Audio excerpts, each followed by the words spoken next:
Hello guys, welcome back to Trading for Beginners, and in this video I am going to show you how to increase your maximum amount of energy into Hamster Kombat. So without any further ado, let's dive right into this exciting video.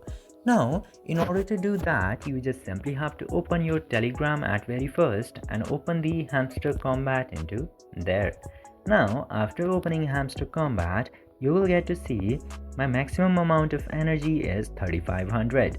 Now, if I have to increase this one, I'll tap into this boost option at the bottom right. And from there, you will get the option of energy limit into boosters. Simply tap to energy limit, and as you can see here, it says increase the amount of energy plus 500 energy points for level 2. To show you, I'll tap to go ahead. And after tapping into go ahead, as you can see here, my maximum energy numbers are increased to 4000 from 3500.